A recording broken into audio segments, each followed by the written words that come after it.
BMW ishqibozlarga BMW 520i avtomobilimiz sotuvda bor akalar. 2024 model. Ko'rishingiz mumkin. Oldi faralari, oldi qismlari bu avtomobilni juda o'chib turibdi. Ranglarga baho berasizlar. Bir 19 diskalar ko'rishingiz mumkin. Ideal holatdagi avtomobil, probeglari juda oz, narxiga qaraganda juda zo'r avtomobil. Hop, orqa ko'rinishlarini ham ko'rishingiz mumkin. 520i avtomobilimiz orqa ko'rinishi bu M Sport varianti. Ideal holatda ekan avtomobilimiz. Yon qismlarini ham ko'rishingiz mumkin. Alohida 5 seriya avtomobillar. Ichki salonlari oddiy rangda. Yon qismlarini ham ko'rishingiz mumkin. Harman. Orqa qismlari, orqadan ham bemalol klimat kontrollarni boshqarsa bo'ladi. Sidinlarimiz ikkita pon orqasi siydi. Yon qismlari alohida bunda USB'lar bor, sit-up USB'lari bemalol zaryad qilsa bo'ladi. Salonlari ham ideal holatda ekan. Oldi qismlarini ham ko'rishingiz mumkin.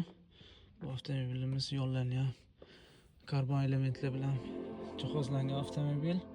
Sidinalari isitadi, sovutadi. Xo'p, alohida M Sport rollar, koja, start stoplari buniki yonda. Displeylarni ko'rishingiz mumkin. Hop, bu 360 kamera, video registratorlari bor. Alohida hop panorama tomlari, full panorama tom ko'rishingiz mumkin.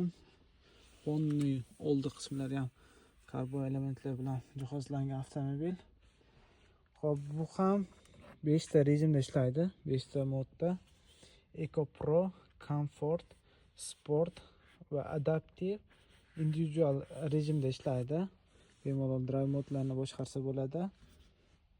Hop, probegi 13100 km masofani bosib o'tgan avtomobil. Lekin sostanisi juda zo'r ekan bu avtomobillar. Hop, bu avtomobilimiz O'zbekistonga yetib borishi $51,000 ga to'g'ri kelyapti bugungi kurs bo'yicha. Kimga shunaqa avtomobil kerak bo'lsa, inshaalloh bemalol aloqaga chiqarsizlar. BMW deysizmi, boshqa avtomobillarga ham arzon narxlarda, muhimi birinchi qo'ldan olib yetkazib beramiz.